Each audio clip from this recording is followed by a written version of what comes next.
Okay, I think I got everything. I don't know, that's my first time doing that.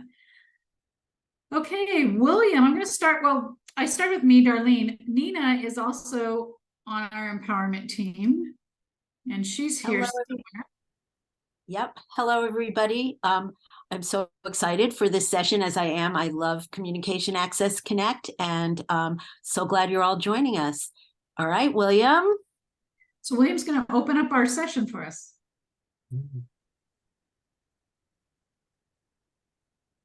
Good afternoon. It's my pleasure to introduce our first speaker today, Ling Chen, CEO of Exceptional Lab. Ms. Chen is a speech and language pathologist and expert in augmentative and alternative communication, AAC.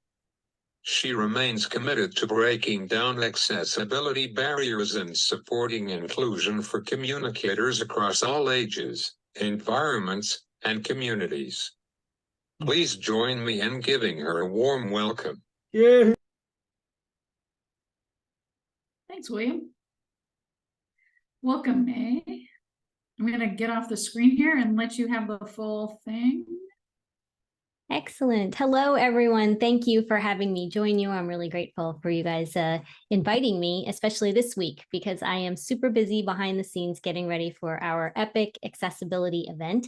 It is virtual, it is online, and most importantly, it is free. And I wanted to say that makes it 100% accessible, but they said that's not true. But we also do have sign language for every session. We will have captioning, and then the transcripts will also be available. So we are very, very close. And I am really grateful to the people that helped us to up-level our accessibility, also with the website. And I don't know if you guys have ever used Squarespace, but it was not fun, I have to say. So I would love to share a short video, and it's featuring myself and India Oaks, who many of you might already know. Let's see, I'll go in here and do share screen. Okay, there we go. Hello, I am India Oaks, and we are inviting you to join dynamic conversations with a community of people who are working together to make the world accessible for everyone, at all times. And I'm Ling Chan, and we're so excited to share the Exceptional Alliance's epic accessibility event to talk about all of the ways we can optimize how the world is experienced. That's right, Ling. Accessibility isn't just about entry and curbs. It's about vocabulary, policy, innovation, research, how we access the world electronically, and so much more. Join Exceptional Alliances on October 20th and interact with intimate roundtable discussions about advancements in accessibility and lived experiences. Registration's free, and it's important to remember that just by registering, you are actively supporting virtual event access, which demonstrates the value and continued interest in virtual events and supports accessibility. So grab your free spot at exceptionalalliances.com, and we look forward to chatting with you during the event. Excellent. So one of the things I did want to point out is that little piece that we say at the end, which is just by registering, you're supporting virtual events. What I have found, what India and I have found in interviewing and talking with over 50 presenters, is that because there has been such a push to go back to in-person events, there is actually much less opportunities for people to attend if you cannot attend in person. And this is impacting not just us as attendees, but us as presenters. So that is something that if you have the minute, we ask you to support any virtual event, including ours, especially if it's free, by just registering, because then we will have data to say that X amount of people registered and wanted to attend this event, and then who's actually able to show up on Zoom is another data point. And then we are offering the recordings for, I think it's like $20 to be part of the community if you weren't able to attend, whether it's one of the sessions or the entire day. But this is really a soapbox message. If you see events out there that are virtual and available to you, and especially if they're free, or if there's something that you can afford financially, that supporting these virtual events is really important in the next couple of months, because we are going to be sharing this type of information with sponsors, with community organizers, people like yourselves. I know there's a lot of people on here who organize events, and it's just important to know that, yes, we do want to be in person. There's a lot of value to that. And we all know about the relationships that happen, before and after the events, but having a hybrid component is a part of accessibility, and it's an added expense, but we need to really push from within the community to show that, yes, it's an expense, but it's worth it, it's valuable, and it's needed. Okay, so I would like to share the actual event itself. Let's find that. So we are referring to this as the Epic Accessibility Event. And we're saying epic because there are 50 speakers who, and I'm going to slide down here really quickly so you can see 50 speakers. And the format for this is very different from other typical events in that every session is a roundtable discussion. So we do have a few keynote presenters. They are only 10 minutes long, and they are to obviously share their expertise and their perspective, but also to set us up for that roundtable open discussion. The other thing that is setting us apart from other types of conferences is we are going to try to make this very interactive with the chat. And so each moderator is going to be looking for openings in this discussion to be able to say, have you experienced that? Is this something that that is new to you? Any type of question where we can have either a yes, no, or even how did you feel about this? And then we can have discussion in there. So we do have a high number of people that are registered. And so the depth of that is going to be a little difficult. But for those yes, no's, you can definitely raise your hand and get in there and give us a yes or no and collectively let us know.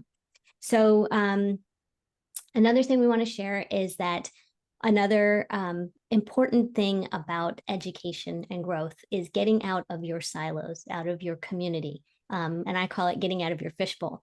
And so we are here, and most of us are in the augmentative communication space or assistive technology space. This event brings together people in entertainment, media, technology, design, business, policy, speech therapy, you name it. And all of these voices will be coming together on different topics. And so we're really excited for you to be able to listen to people's perspectives, their stories within these 30-minute, very dynamic discussions. One more thing to show you is I will pop over to the agenda. We also kept in mind that it's really hard to sit through really long sessions and virtual sessions because you're just sitting there, right? So what we did is in the morning, we run through some real high level types of talks. We have, first of all, our keynote speaker is Lydia Brown, which we're so excited to have them. Then we're going to go into policy and ethics and justice, and that is moderated by India. And we have Dr. Victor Pineda is going to be presenting. We have Edmund Assistiveware, who is the director of administration with the New York City Transit Department, which is really neat. And then we also have Kelby Brick, Rebecca Williford, and Tom Foley, who is the executive director of the National Disability Institute. So very high level discussions. Then we're going to go into how can we bring together policy and investment and really start to really build an infrastructure. Then we're going into accessibility and real life experiences. I will be moderating that. We're going to have some really dynamic talks about employment. And, this month is NDM, National Disability Employment Awareness Month. So this is a really timely topic for that. Then we're going to be going into digital design and research. And this is really exciting because we are talking about the WCAG, right? Those guidelines. And that affects a lot of us. So it's not just if you're building a website or not, it's also emails and PDFs. And they're going to be talking about why this is important, not necessarily the details of how to do it, but the bigger picture of why. This is one of those that I really encourage you to share with other people in your organizations, in your communities, because this is one of those where people are not understanding accessibility. And I'm putting that in quotes, oh, that's just curbs and ramps and how you get into buildings. And it's not. And I'm also noticing that the word accessibility is very vague. So it is our responsibility to invite people outside of our fishfolds, outside of our networks, to come to these types of conversations so that we can lightly introduce them and give them information rather than, and I'm going to use the word woke, I think the woke generation is long past. People don't want to be corrected and told what to do. And so this is much more of a gentle and inviting environment. And so if you have any way of sharing, this is one of those sessions that I would say, hey, you might want to come in and, pop into this one.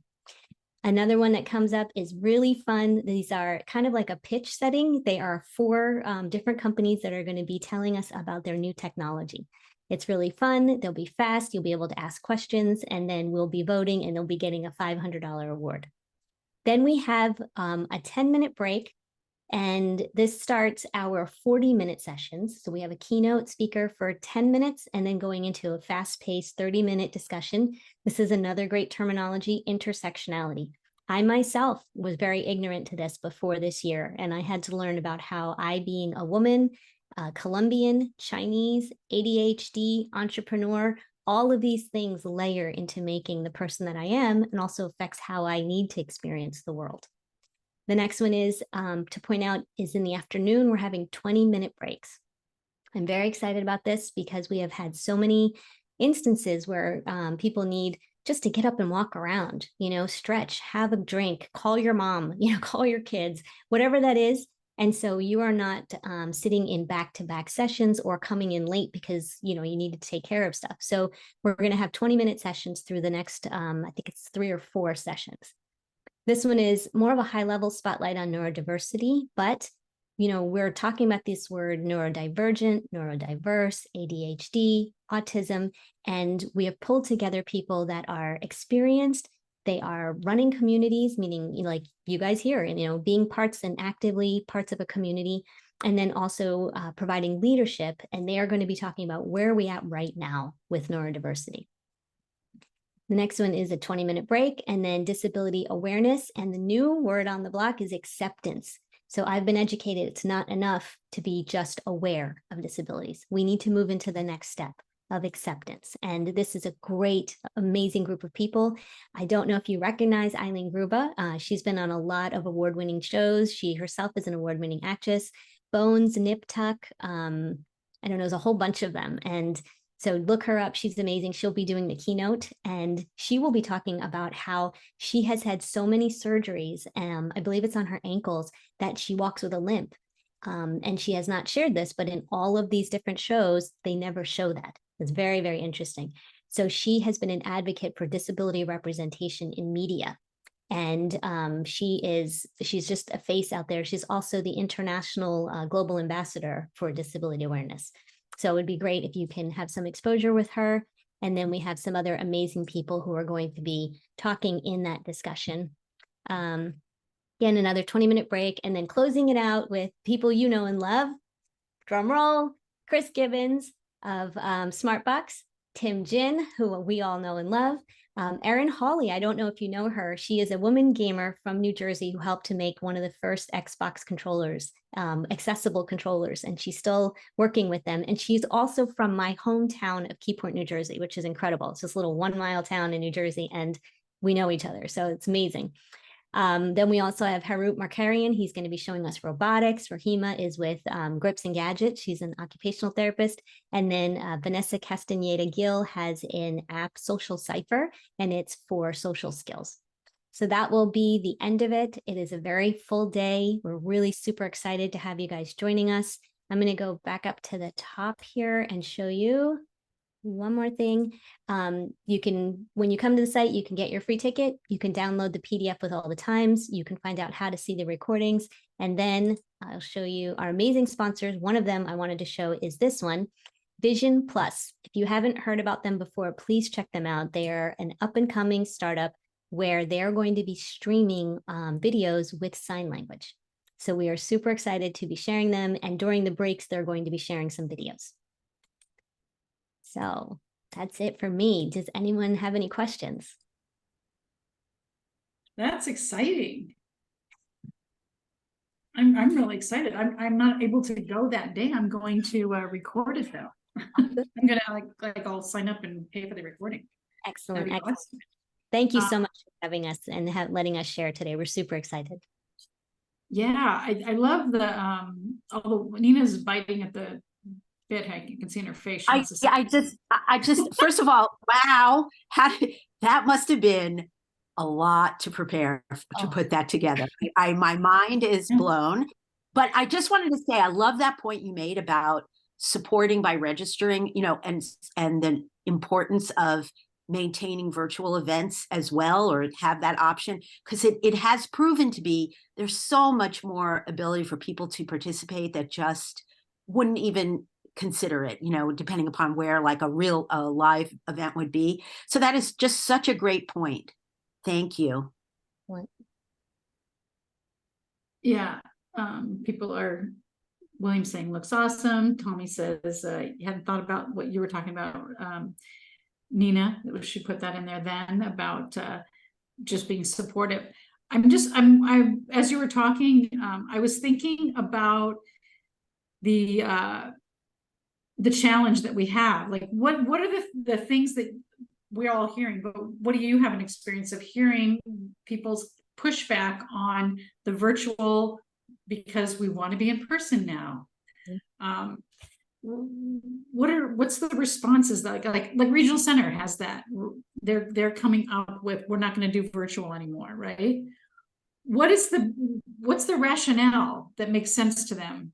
Just because they don't want to, or do they actually have something they're saying? I don't know, but I think that it's financial, which is not acceptable. Because think of it, if you're going to do a hybrid approach, now you need to decide which, if not all sessions are going to be available hybrid. So you're going to have the technology, the video, the closed caption, sign language, if they're going to do that. There are all these pieces. And then that's going to take out of, whatever that the overall income is to have it in person. So they need to carve out a certain amount in order to provide hybrid and make decisions, Yeah. Do you find that people are saying, never mind, we're not going to do in person, then we'll just do the virtual instead? And I mean, I don't know. So there's been a couple, like the speech, American Speech Language Hearing Association. They have a hybrid option, but it's not all sessions because it is huge. I mean, in our heyday, we had up to 18,000 people participate, and we're slowly getting back to that post-COVID. I think last year was maybe 7,000. So they are offering hybrid, but not for every session. And I think as it gets bigger, it's going to be the same thing, just a small amount of sessions, or what they think would be the most popular sessions. But even that, isn't that a barrier? Because what if think of this, there is a professor who's done research in a very niche area that you aren't to be able to go to Boston to see, but you really wanted to see his session. So you pay you pay your fee, and then you find out that his session is not available. Mm-hmm. Yeah. It's a dilemma. Alvar wrote, it looks super cool. The time difference and work day will somewhat impact my ability to attend, but I will try to attend as many presentations as I can. Excellent. Yeah. And like I said, the recordings are available. You just have to join the community, and it's $19.99. That's perfect. That's awesome. Anybody else have any questions about this event for my, I'm just impressed with the whole thing. Like Nina says, it's like, it's so amazing. The people that you put together. And the people that said yes, Darlene, they're just all incredible. I hope that you guys get the opportunity to come to even one session, because there will be 4 or 5 people there, and they're all amazing. Go to the site. Everyone has generously shared their LinkedIn information, their website or contact, so if there's somebody that interests you, please reach out to them. They're all amazing leaders and very generous with their time. Well, and I think part of what I got excited about when I saw your whole presenters list there was that these are people who are coming from the business world, the technology world, right? And they're wanting to get involved in accessibility. That was kind of not everybody, but that you have such a number of people that are in that camp. And that's exciting to me, that there are business people and technology people out there thinking about how to build accessibility in a global way for our community that we live and work in, right? Exactly. And I know that our statement is, nothing about us without us. that's why we need to be there. And so that I hope that each of you can pop in on at least one session of the live and get involved in the chat. Give us your feedback, share something with us that we didn't know we didn't know. Yeah, I think that's awesome. Tommy said your point regarding stepping outside of your immediate community is so insightful. That is how we grow and innovate. And I think I know that's a big theme here at DVU is, creating change beyond us. And the only way we know that we can do that is by us sitting down in a group and then saying, hey, what about us, right? In that group that isn't our community necessarily, other than the fact that we live here and we want to be a part of it, but it's not our disabled community or our special needs community or our special education community or any of that. It's not regional center. It's our general community, and we want to be a part of it. And I think that's really super. William Rowe, love that you're getting into other people's communities. Yes. I just popped the main URL in the chat. If you do share this on any of your social media or newsletters, please also share your personal experience with accessibility, because like I said, people are thinking it's doors and curbs, so when they hear from you, this is what I experienced, and this is what, this is why you need to come, or how it can help. It's so much more powerful. Yeah, that's a good point too. That's a great way to put it out there. All right. I had one more question. Yeah, go. I was just wondering if you were able to, just in working on this whole issue of the importance of having a Zoom event full, and I always thought, or this is entirely like anecdotal and my own, observation. It seemed like in the pandemic era, when you had only one choice and that was Zoom, that it meant events were attended, like there was so much more participation than ever before. I mean, to me, it seems absolutely self-evident that what a great thing that is, right? The more engagement, the better. Like, why would we ever go back? Like, that was if there was one thing that was a real benefit of that whole experience, that seemed to be so strong. But maybe there isn't hard data on it. I was just wondering what you know about that, or is that a crazy impression, or what do you think? I think that there's a lot of soft data there. And the negative data that we have is like high school kids, where they had a screenshot of themselves looking interested and switching it every 10 minutes. And so, there are people that were beating the system, let's say, right? And that's kind of like bad press. And then you have people whose husbands like walking by in their underwear, So that, yes, there are the people that were able to do it and very engaged, and there's 100% participation because you were required, right? But the other piece that you don't know is like, how much do people really consume out of it? What were the learning objectives? Were they really able to have the takeaways? I think that we as presenters have gotten so much better with having interaction. For example, Darlene is able to multitask by presenting and going into the chat. When we first started, we didn't even know how to open the chat.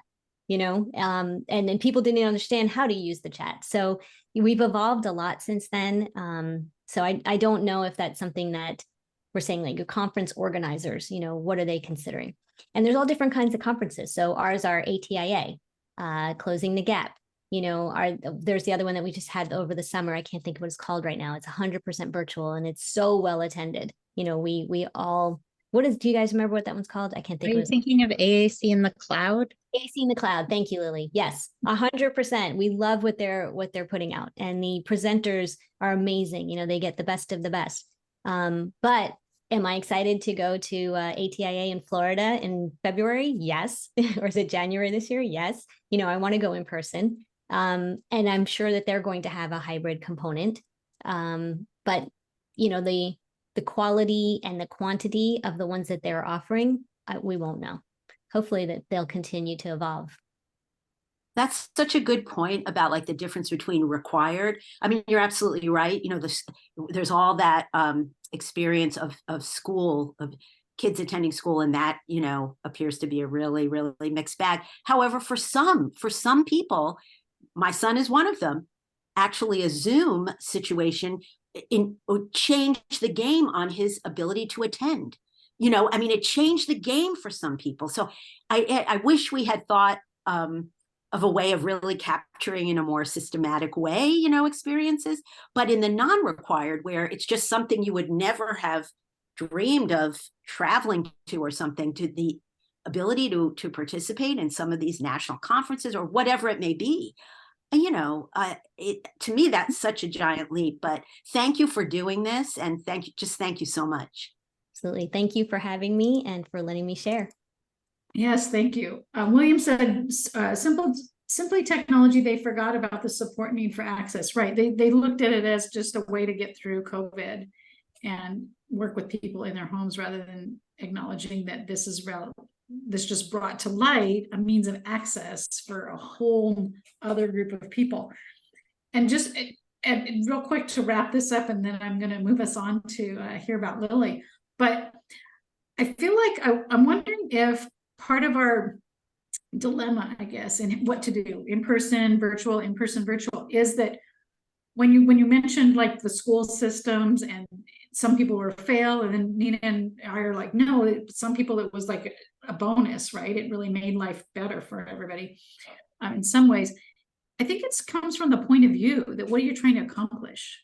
Like when we tried initially, we went into lockdown, okay, and then teachers just tried to do their same thing, but on the computer, right? We didn't know how to use technology to make the education engaging. But if you were a virtually based school already, you already figured it out. Yep. And so as a person going to a virtually based school, I know what they're going to do. I don't expect to attend a class with 30 people and have everybody seen at the same time and talking at the same time. And I expect the experience to be different, right?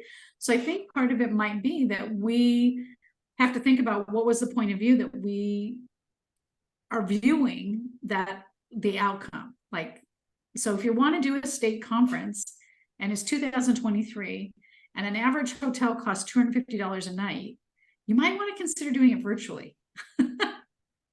Right? What I wanted to bring up also is that when we were looking at what are the barriers to attending in person, so we have financial, which is the big one, health, but also what about being a caregiver? So, you know, we're the sandwich generation, right? So we're taking care of our parents, we're taking care of our children, right? Yeah. These are things that actually supersede financial. Like I really want to go and I have the time, but I just can't.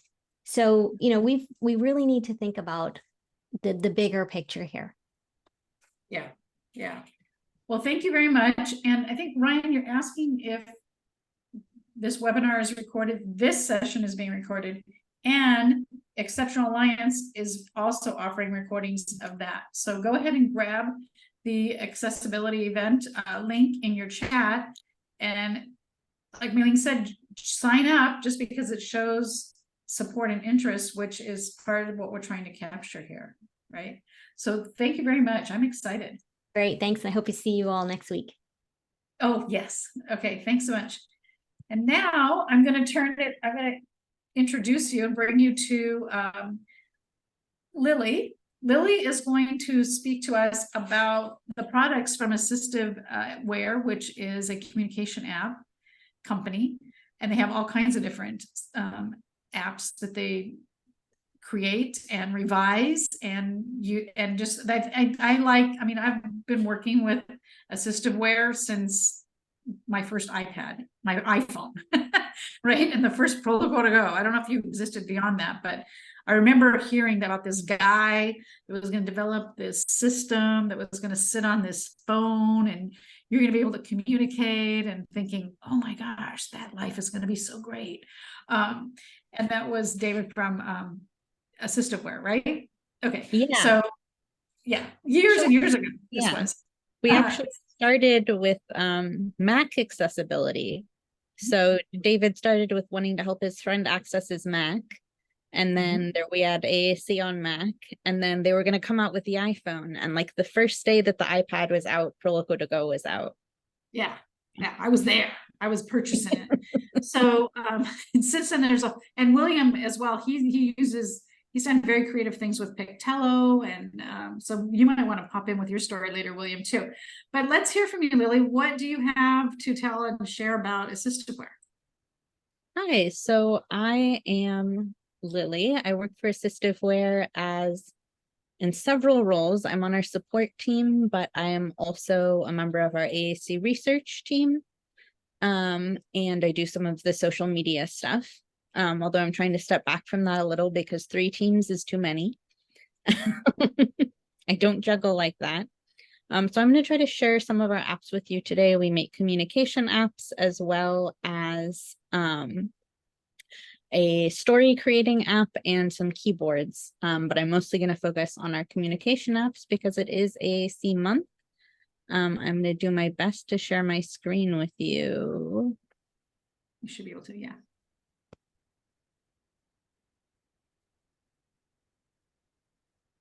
Sometimes it takes a second, but it didn't this time. Amazing. Okay, this is my iPad screen.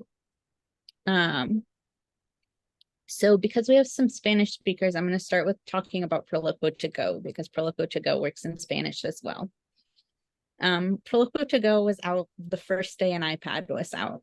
It has changed significantly since then. We have some amazing vocabulary design that's gone into it. Proloquo to Go is incredibly adaptable. You can see all my example users, which is why I have Janine, Janine 2, Janine 3, Janine 4. But we're going to make a brand new example user. And this is going to be Communication Access Connect. But I don't just speak English. I'm going to add Spanish America. And I'm going to pick my voices. Because I already have Heather and Rosa, because I already have Rosa. This is our size that we recommend. It can feel overwhelming. It's not as overwhelming as it looks. Language is overwhelming, right? Like the first day that I walk into another country and they're all speaking a language I don't speak, it's overwhelming, but it's also the best way for me to learn it.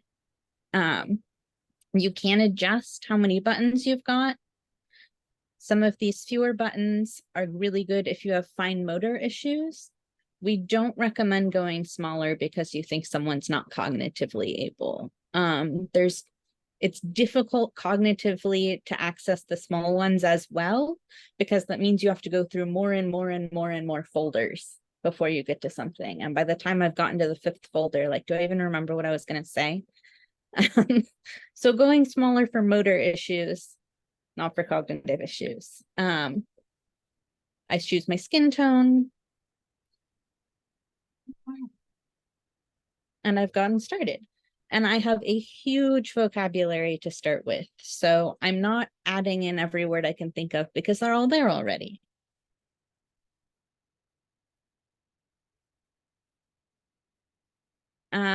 And as I go into a folder, like food, you see that I keep all this vocabulary from the first page that might relate to food, right? So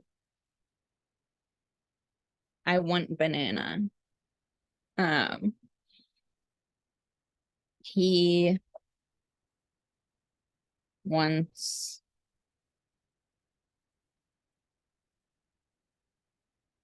ugh, I don't use Proloquo to Go very to eat a pretzel. And I can do that all on one page. There's just like enormous vocabulary. I've got all my body parts. Really what I do if I give someone Proloquo to Go, I say, well, add all your favorite people. If you've got like favorite media, like a television show, add all your words for that. But otherwise you're set on vocabulary. And I can easily switch my language.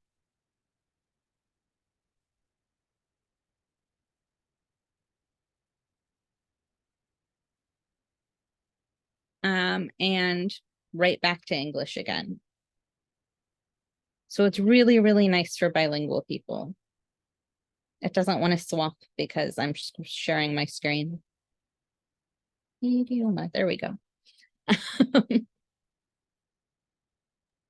We can see it. It just is a delay, but we see I it. know, yeah. I don't know why AirPlay is like that, but doing the same thing over screen share isn't. Anyway, so Proloquo to Go is very comprehensive. It's very customizable. So I can change my access method to do scanning. I can change the background color of all my buttons. I can change the border color of all my buttons. And if this really is feeling too overwhelming to you, what you can do is you can use progressive language. Let's toggle that on. Let's say we're on step 2. Progressive language gives you fewer buttons to look at, to be a bit more, oops, I turned on scanning, to be a bit more selective with what you're targeting, but you never ever want to limit someone's access to language. So this is helping reduce my overwhelm, but I can always go back and access all my buttons with the Explore feature, which is on a delay. There we go. And I can see everything again, and then turn off Explore. And it's once again a little bit less overwhelming. A big caution I want to say about using progressive language or any system on any AAC that hides buttons is that we have learned at Assistiveware from all of our statistics from our users that opted into statistics that once you hide a button, everyone thinks they're going to bring it back. Like when they're ready, we'll bring it back, and they don't. So that's why I love having that Explore feature, is that you can get to all the buttons if you need to.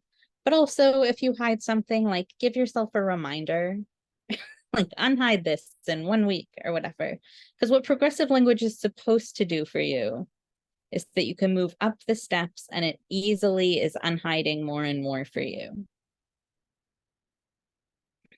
And now I have all the buttons on step 6. Okay, and since I have not that much time, that's Proloquo to Go. We learned from Proloquo to Go that it's very, very overwhelming to have to make all those decisions. How many Can I buttons? interrupt for 1 second? Yeah. Before you leave Proloquo, because there was a question about, do you have it in Korean? No, Proloquo to Go is available in English, Spanish, French, and Dutch. Okay. I would check if Tobii Dynavox's TD Snap is available in Korean. Okay. You didn't hear me say this, but some of Tobii Dynavox's vocabularies look very much like they ran them through Google Translate. So results may vary. It may not be the greatest ever, but at least it's in that language. Okay, cool. And is there eye tracking on Proloquo to Go? Was another question. You can do eye tracking through there are like add-ons for to iPad for eye tracking. We would suggest the Hiru eye tracker, HIRU. But of course that's a large additional expense. Okay. All right, so hope that helped, Thomas. All right, go for it. Next one. Okay. We learned that there were a lot of things people were struggling with through Proloquo to Go. Most people were choosing buttons that were too small. Most people were spending a ton of time on editing when they could have been spending that time on communicating and helping teach someone to use AAC. And they felt really overwhelmed by it. And so we created Proloquo that came out 2 years ago to kind of try to target some of those problems. Oh, I see. I had the chat closed. Sorry, Thomas. To kind of target some of those problems. This is light mode. I prefer dark mode. Most people I know prefer dark mode, so I'm going to swap it into dark mode. Proloquo has an even larger vocabulary than Proloquo to Go, but fewer buttons per page. And this is the only size that we have. So you can't give it fewer buttons. You can't hide any buttons.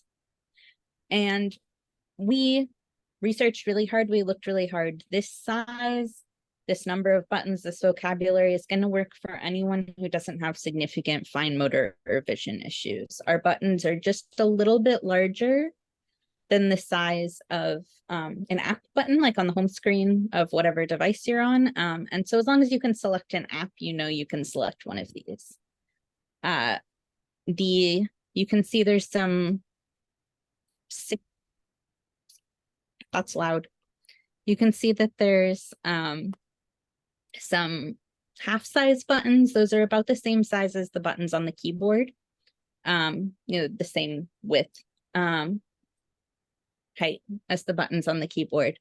But we also tried to make it so you can express almost any idea without those half-size buttons. And my personal favorite ever feature of Proloquo is the related words. So I want to say that I'm feeling good, but I'm not just good. I'm better than good. I'm excellent. So every word you select has this list down the side of related words. And they're mostly synonyms, but they can also be, for example, a related word to go is to fly.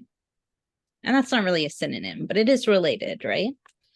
And that allows us to have an enormous vocabulary in Proloquo. So you can say anything that you want to say with the symbol buttons, but you can say them in a much more interesting way with our related words. With the symbol buttons, it has about the vocabulary of Proloquo to go. With the text-only half-size buttons, it's got like 7 times the vocabulary of any other AAC app. Which for me is why I, as a part-time AAC user, use Proloquo, because I want to say exactly what I mean.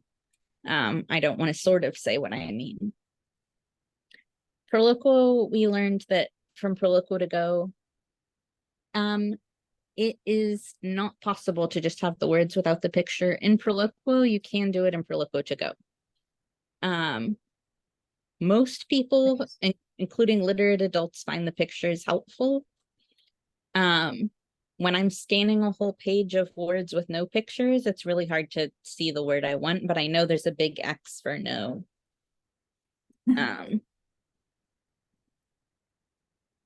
We learned that people don't know what's an adjective, what's a noun, so we changed to tabs. So these tabs at the top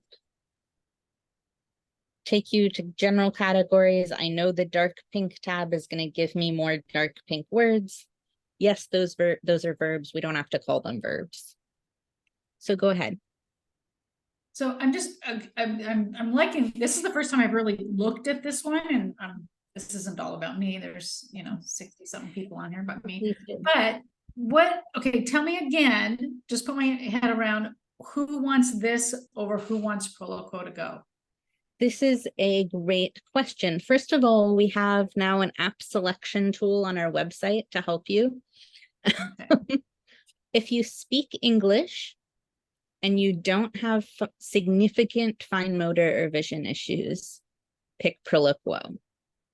If you need another language or you need alternative access, pick Proloquo to go. Okay. Because Proloquo to go is still amazing. It's an amazing app. It's just very easy to not follow best practice. Oh. And we didn't want to let people put 4 buttons on a page. We didn't want to let people take all the language away from someone. And we wanted to make it easy. So another great thing about Proloquo is it comes with Proloquo Coach, which is a coaching app that walks you step by step through learning to use AAC and help someone else learn AAC. It is designed for parents, Proloquo coaches. I wouldn't suggest going through it as a user. It's excellent as a professional as well. And yeah, let's look at the keyboard. So Proloquo's keyboard works with a key guard. So if you put a key guard, it's like a plastic thing that goes over the screen that draws physical lines so that it's harder to slide around. The keyboard in Proloquo works with a key guard, which is really lovely. we are in the process of adding word prediction. It's pretty soon, so soon. It should be the next thing that like gets added to the app. And Proloquo to Go, we have also a keyboard, of course. There's this kind that's alphabetic, or you can use your native Apple keyboard. Okay, I'm gonna give you a story here real quick. Mhm. So just, you were talking about your coach that you get with Yes. Proloquo. Yeah. So I just want to let you know that I think you guys are really great at breaking down how to organize AAC, learning how to put AAC together for someone, you know. And I think you're so great at it that I have always used your website informational pieces for training my staff on how to set up a communication device. I just would tell them, you have to go watch this whole training because this is everything you need to know is right here. Our website is amazing. Highly recommend. Yeah. So yeah, great way to learn for sure. I'm going to highlight one more little thing about Proloquo just because I love it so much. And it's this identity folder. Because can you believe it? But you really can't in most other apps say that I am AAC user who's neurodivergent and disabled. I always forget if it's in sexuality orientation. Nope. I'm a lesbian. That word's not in any other app. Can tell you I've added it to a lot of them. I can't say that I'm autistic in most other apps. I mean, obviously you can go in and add the words, but like, I can't say that I'm Latina in other apps. Like, we've really tried to give people the words that they use. If a speaking person can say it, you can say it. I also love that we organize our foods by objective things like protein. You will see a lot of other apps have meals and then Spanish food and Chinese food and then breakfasts. And like, who says what's a breakfast food and a dinner food? And also, who says that Mexican food isn't a meal? What makes it its own special category when my normal food is just in meals? Like, why is there regular food and Chinese food? And so this, where we were much more objective, I talk about my sausage and it's a protein. It's not a breakfast. It's not a dinner. Okay. And then Proloquo for Text is our text-based app. It's about what you'd expect. You type and then it says it. The word prediction is really, really good. We have our own word prediction. You can turn off the Apple one if having to gets in your way, but it will learn multi-word things. So if I write, I am Lily Conine 7 times, the next time I type I am, it will predict all of Lily Conine. You can add whole sentences and phrases, but there's not much to say. It works in a huge number of languages. However, we don't have necessarily the like the interface available in all the other languages. So you can type in, it will speak for you in quite a few languages. We have saved phrases and stuff in fewer. Okay, and that's the last thing I'm going to say. We do make other stuff, but I want to have question time. So I have one real quick. Okay, I love Proloquo for Text because if you're doing a document, you know, if you're in school and you're generating your essays, you have both your writing time and your communication available without going in and out of the apps. In Proloquo, I know in Proloquo to Go you can't, but in Proloquo, can anything be sent? Can it be made into a document, or do we have to do the second thing? I mean, you can share from the message window, sure. To say, I will often like send it to a note if I'm composing in here. Okay. But you can also do that in Proloquo to go. What do you like? What is specific about Proloquo for text that you're using it for an assignment type thing? Well, if you're in a class and you have to write a paper, you're working on your paper about, you know, the universe or something, you know, global warming. But Yeah. then you want, and so you're working on it, but then you got to say something, you know, somebody walks by and you can say, hi, how are you? Or something, you know. You don't- Oh, I understand. I use Proloquo and split screen all the time. And same with Proloquo to go. So I can be working on my essay on one side and be communicating on the other side. Okay. Places, I don't know, the library. And then I'm doing my essay on the other side. I do this a lot with television, just because I like watching Netflix on my iPad, but I also want to be able to say something if someone walks by. Shouldn't share that. That's so great. Okay, You can William send has a message straight to the Zoom chat. I actually hate Zoom's chat in general because it's super hard to copy and paste out of it. But I do use, you can use Proloquo for text, AAC, etc. over Zoom, like share your screen and then it'll talk over Zoom, which can be very helpful. if you share your screen. Yes. Yeah, it's just hard. Like William spends a lot. I know I'm talking for you right now, William, but spends a lot of time in groups, so we can't have like everybody sharing their screen at the same No. time. Yeah.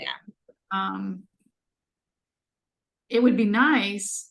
This is the thing, accessibility thing. It would be nice if there was some way to pair our iPads with Proloquo for text or Proloquo or whatever to the Zoom, so that as we're typing it, it's just going in there instead of, you It know, would be very like a cool keyboard, right?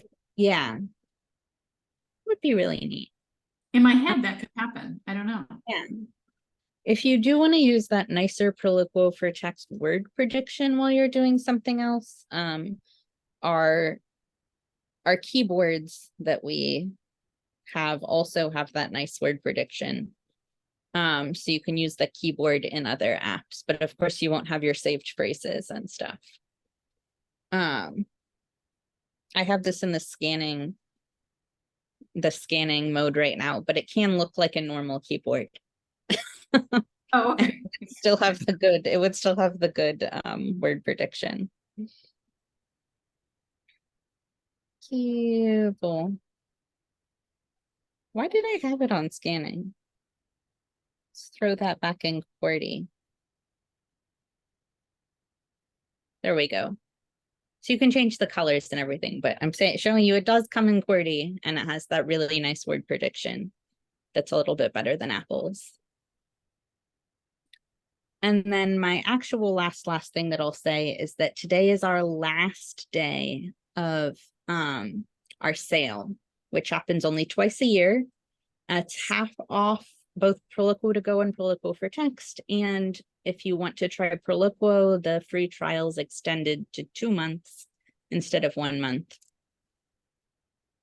That was Keeble. Kidogo is very similar, but Kidogo is more designed for schools and literacy learning. And Thomas mentioned live speech. iOS 17 has an amazing new feature, live speech, that lets you just type on your iPad and it will speak for you. And it has some saved phrases. But what also comes with iOS 17 is personal voice. If you are someone who both speaks and uses AAC, you can record your voice. And our apps are the first AAC apps that offer personal voice. So you can actually have your own voice speaking out of your AAC app. If you don't speak at all and you use AAC, you still might like to have a friend, a sibling, record for you, and you can use their unique voice, as opposed to using one of the voices that everyone else has access to. Mhm. we're really hoping this will save all the children where like half of them are the same voice. I know. Well, try being in a group. It's And you're like, horrible. wait, who said that? Who said that? They're all they're all Ryan. They're all Oh, right. Yeah. hi, what's the girl one? I don't know. That's gonna bug me. Rise is so sadly not going to get updated. Nobody uses it. A lot of our older apps, as accessibility has improved in the world, have stopped being as relevant.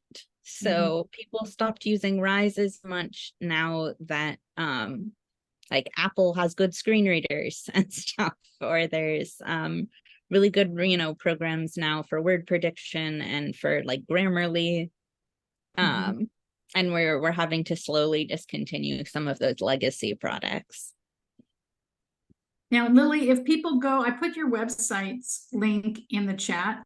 If people go to the website, will they be able to get to the discount that you're offering till tomorrow or through tonight? Through tonight. I will say we usually let it go a couple hours past midnight, but I wouldn't bet on that. But this is the right email address to use. Work on the website. It'll also just show up in the App Store. Okay. Yeah. Proloquo to go if you're in the US should be like $125. If it's in the 200s, you've missed it. Proloquo for tech should be under 100. Yeah. And I think I'm buying because I got a new phone and it's got to ask me a password everywhere I turn, but I'm trying to buy the Proloquo and I see that it's 6 months free with this sale. Oh, 6 months free is because you already own Proloquo to go.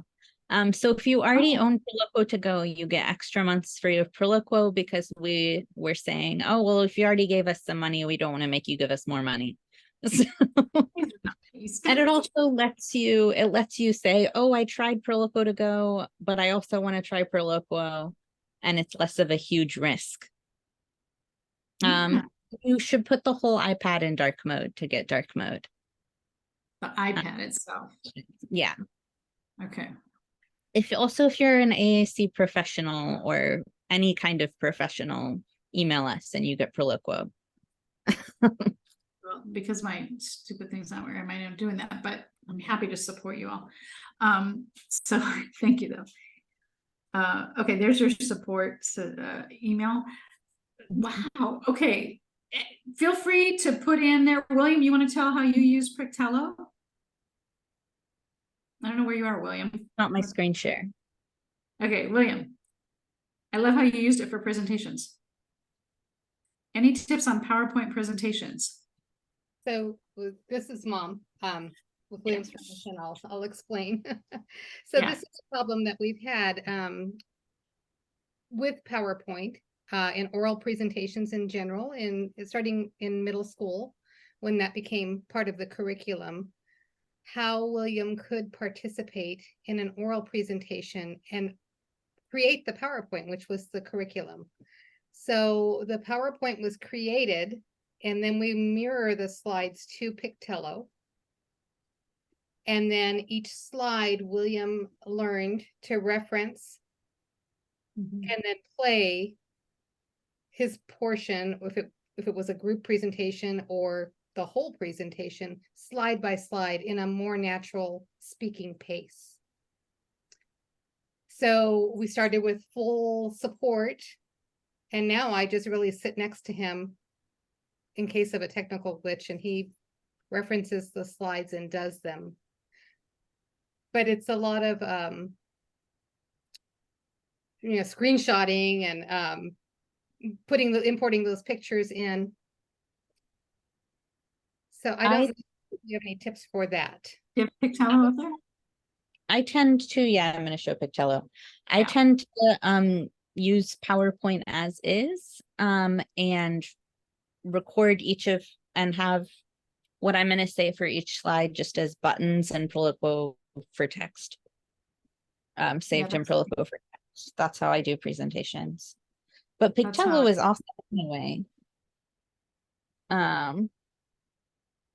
Pictello is a book creator app. Here's one that I started to make and didn't finish about a trip I recently went on.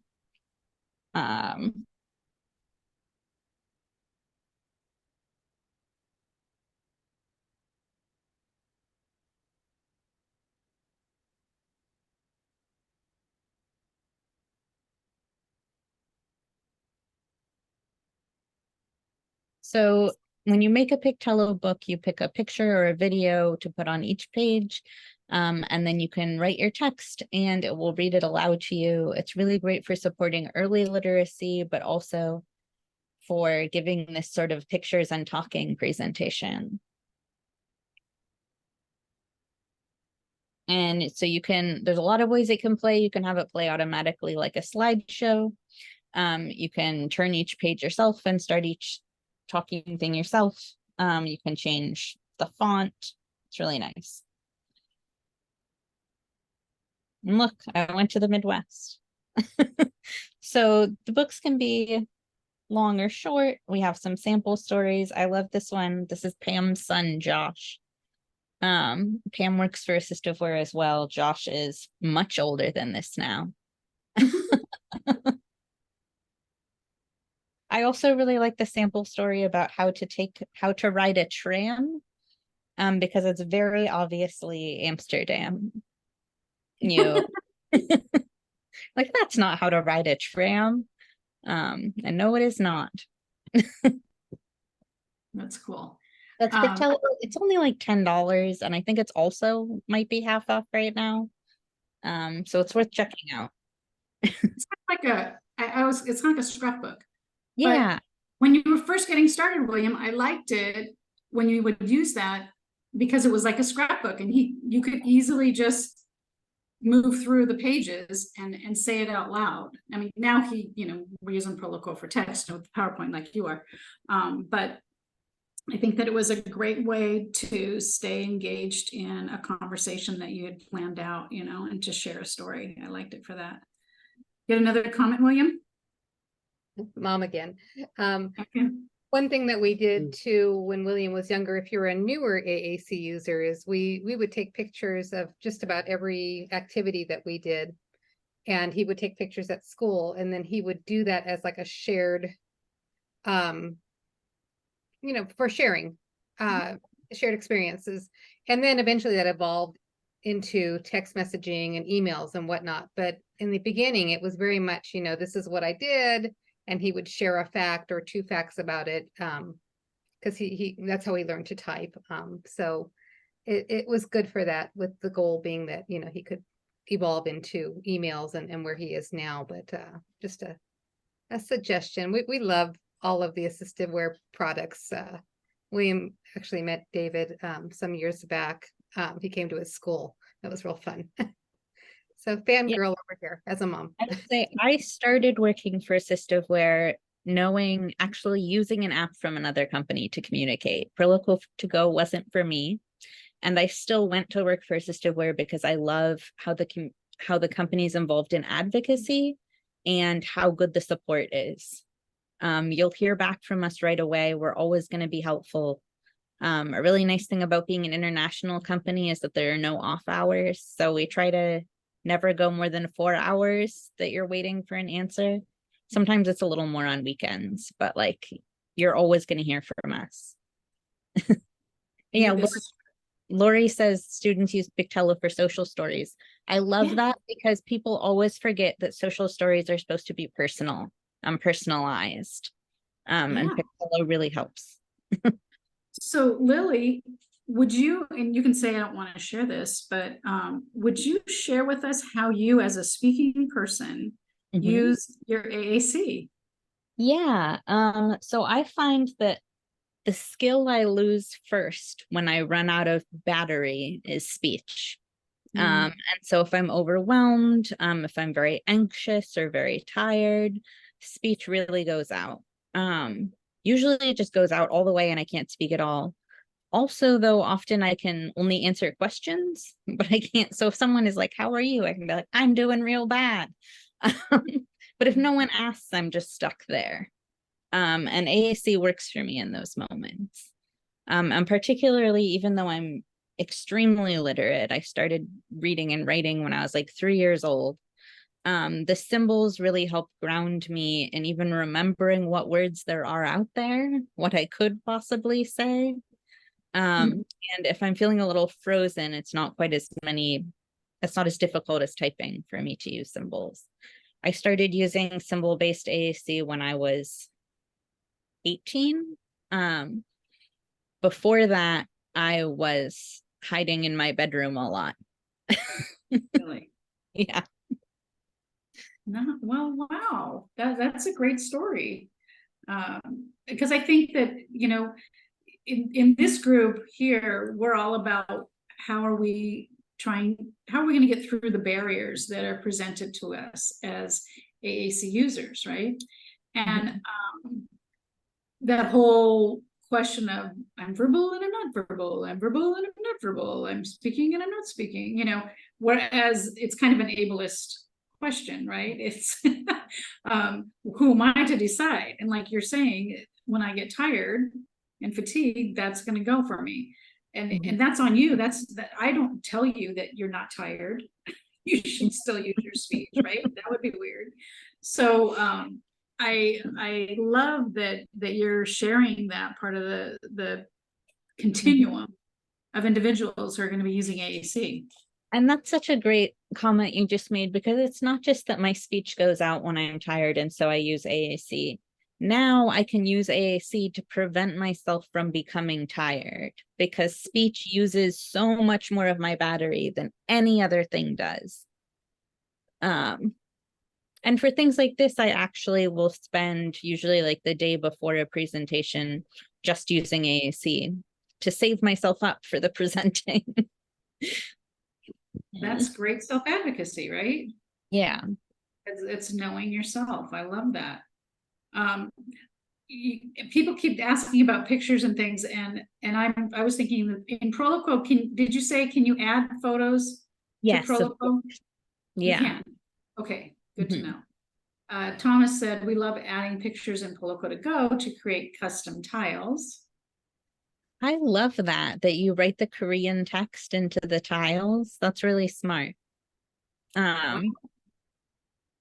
Yeah, I will say we're not going to lie. We are not going to add any more languages to Proloquo to Go.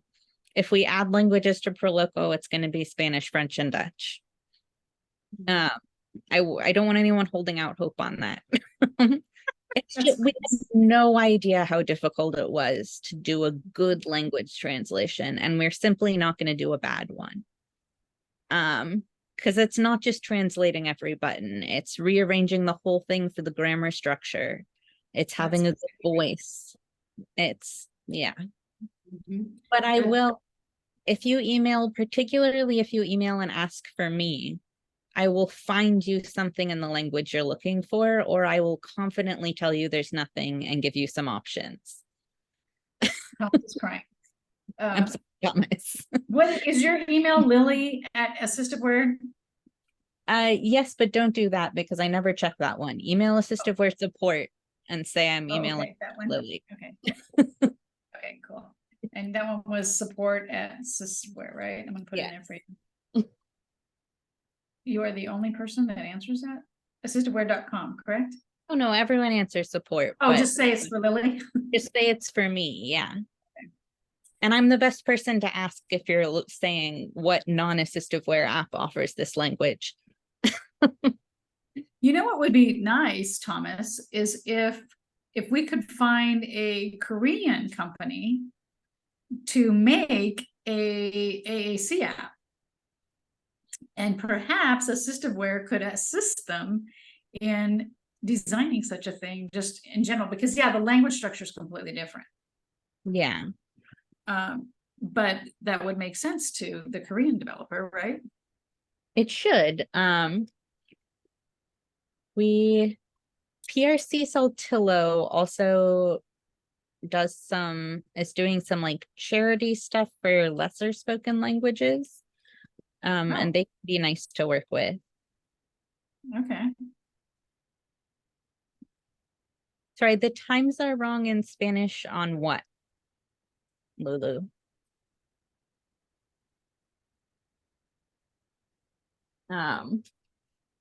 Yeah, no, the first place I would look for a language we don't offer is with Tobii Dynavox. I don't love their translations, but they do offer the largest variety of languages. Okay. And is there any way that AI is going to get involved in the voice outputs, the voice choices? Well, so it already is in a way, right? So Apple's personal voice that they just came out with is using AI to put together the best possible personal voice. Okay. We have just added Apple voices to all of our apps. And those are all good because of AI. AI really informs word prediction these days. Okay. Otherwise, there's a really hard time balancing, for AI to work, it needs to have all the data sent back to like a server or something. And we don't want to be keeping and protecting people's data like that. We're really one of the companies that I would say takes privacy much more seriously. In terms of where we want to make sure people aren't able to access everything you've ever spoken. That's my voice. I'm saying sensitive things with it. So. Yeah. Okay. Well, thanks for that, because we've been talking about AI periodically in our meetings here on these Tuesday afternoons. There are some really cool things like Smartbox on their dedicated devices will change what it predicts based on where you are. So like if you're at a coffee shop, it knows that you right. coffee there and stuff. But at the same time, that means Smartbox has access to your location and what you usually say there. So, there's a trade-off.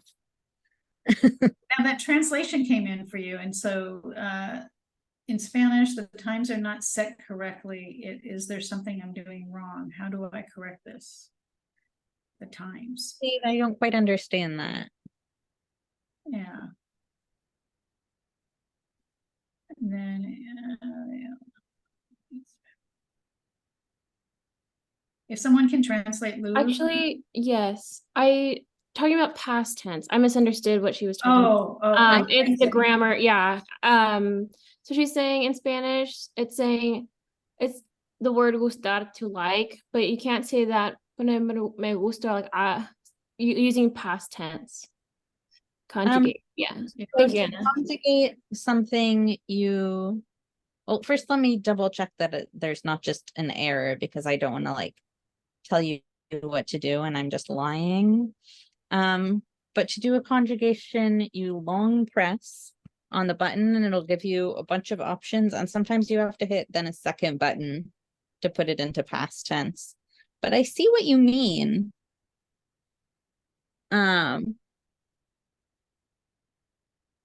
Let me see. Yo me gusto. Yeah, no. So you do a long press in Prolico to go. You can also change it to a double tap if a long press doesn't work. But if neither of those are working, please email us. We do have Spanish speakers, French speakers, and Dutch speakers. So your email will get answered in your language that you email in.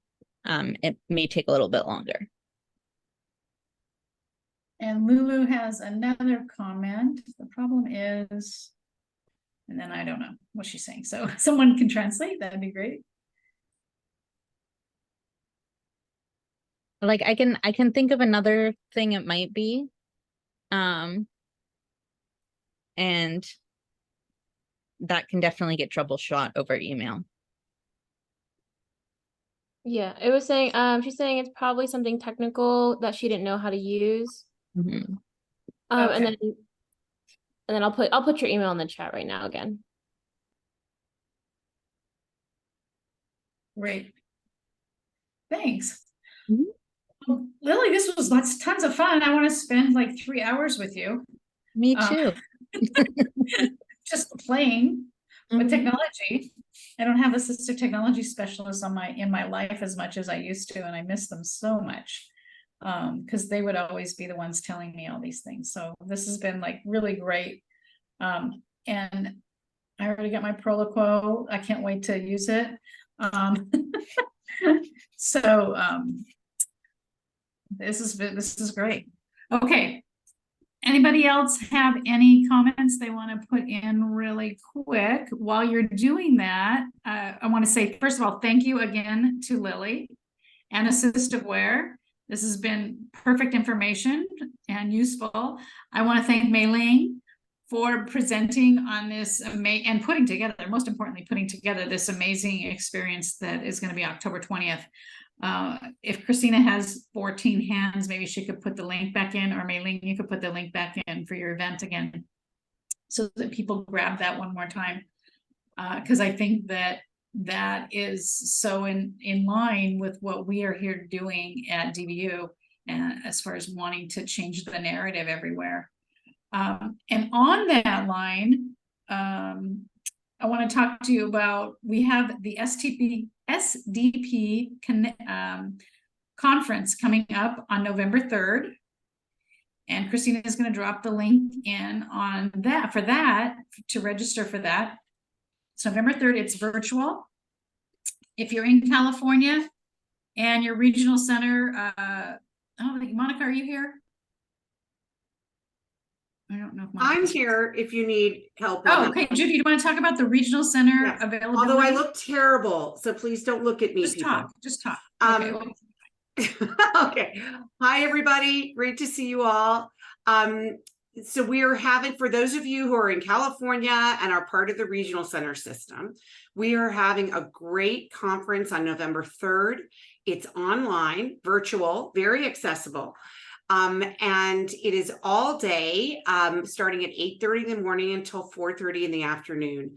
We will have 2 large all conference panels and 16 breakout sessions, and you will get the recordings of all 16 breakout sessions, and actually the main panels as well if you register. We are fully vendored with the regional centers. If you are from Orange County Regional Center, you can just sign up and the regional center will pay for you automatically. And so in the chat, you'll see it's called Our Future, Our Fight, Our Right to Self-Determination. And if you go up, you will see all the information based on that in both English and Spanish.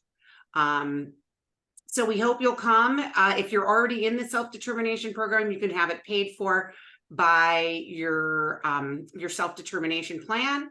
And there's also private pay available. Perfect. And the speakers are going to be talking about living in self-determination. So if you're looking to get your budgets or your policies or your lifestyles, whatever it is about living, the getting into self-determination, that's something that you can do and learn more about through our SDP Connects. This is really a lot of the next step questions and information that you're going to want to know about. So it's not to discourage you if you aren't in self-determination from joining, but just to know SDP Connect is where you would learn more about getting involved in self-determination. This is about being in self-determination and how it's impacting our lives, the barriers that we're finding, the success strategies. I'll just plug ourselves right now because Tim and I did a panel discussion for the panel that we're hosting, who are self-advocates who are in the self-determination program. And they're going to be talking about what they see as their barriers or the things that come up in their lives that they have to problem solve. And it's going to be really amazing. So but there's a whole bunch of topics that are going to be really amazing. So join us on November 3rd for that. And then I want to say before we end too, go. I'm sorry. I do want to say that for those of you who are not in the self-determination program, but are interested in it, we will actually have a number of introduction sessions in the breakouts. Oh, sorry. I would say that the full panels are for people who are talking about once they're in it. but we will have an introduction to spending plans, an introduction Okay, to cool. person-centered planning, and an introduction to your creating your individual budget. So there's definitely some things this year for people who are just beginners. Oh, good. Yeah, Thanks for I that. just wanted to say it's really for everyone. If you're just interested in just sort of policy issues and improving the system, I think it'll help you think about things that's what self-determination does. Like whatever stage you're in, you have to think differently, and it's just, I think it's helpful for anybody at any phase, honestly. I do too, because at some point, all of these questions and wonders are going to come through by your head. You're going to just start thinking, I wonder what I'm supposed to do about this. Oh gosh, I didn't realize that was going to happen. And that's where all these kinds of questions are going to be answered. So thanks for stepping in. One more quick thing. I don't want to talk over you. No. For those of you who may not know what the self-determination program is, it's a way for people who have developmental disabilities served by regional centers in California. It's a way for you to have choice and control of your lives. And how that relates to Communication Access Connect is because many people who use AAC or who have communication support needs have a hard time getting the traditional regional center system to pay for it. And so what we have found is that a lot of AAC users or people who are non-speaking or minimally speaking have been able to get the kind of supports they need at the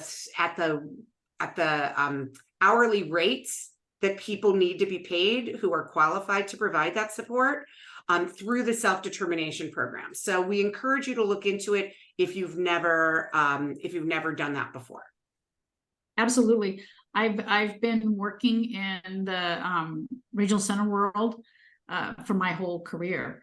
And it's always been an unmet need. And now I have a number of, this is my other life besides DVU, a number of clients who are coming through SDP and colleagues who also have their pool of clients who are coming through SDP. And just, that's the thing, it's an unmet need. And in order to access the community, you need communication, right? And so there's different ways to get through on that level. And unfortunately, this part makes me mad. Unfortunately, we have to have this complicated conversation about how to get the services. Like that should not be. And when that isn't, then I will retire for sure. So I could retire tomorrow if someone would fix that, Nina. But if it shouldn't have to be a conversation that's so complicated and justified, like you have to justify communication. That's just ridiculous. But for now it is, but there does appear to be a way to get the support that you need, and that is through self-determination at this time. So I advocate strongly for that for sure. Now you all may be wondering, although no one put it in the chat, where is Tim Jin? So so Tim is still with us at DVU. He's just out not working tonight. So he'll be back next month and doing his thing. And actually next week, we've got some more conferences and or sessions that he's going to be a part of for sure. And he's working every day, just not right these hours right now. So, okay, see, Alvar was wondering, where is Tim Jin? It's a metaphysical question, isn't it? He's still around. He's still among us for sure. He's working constantly. Thanks for this prompt, William, because I didn't write that one on my post-it. And that is that next month, this kind of falls in the Thanksgiving week, which if you're of a school system mindset, it's a whole week now, Thanksgiving is. So given that our lives all change that third week of the month, we are changing, taking out November session, taking out the third week of the month, December session, and combining them to December 5th. Okay, we will send out information on that. But the next session will be December 5th. All right. And I think, Kathleen, you're going to speak. Kathleen Barajas is going to be speaking to us. So that's going to be exciting. So remember, December 5th, it's a Tuesday, same time, but not in our normal routine for the holiday weeks. I also want to say, because I always forget really quick, thank you so much to Lorna and her team. I'm terrible at remembering my thank yous. And so I'm saying thank you for today and all the times that I forgot, because I always remember when I hang up. But thank you so much for doing the awesome translation for us and being patient with us. And then also thank you to Christina for doing all of this posting that you do and you keep up with. That's so helpful.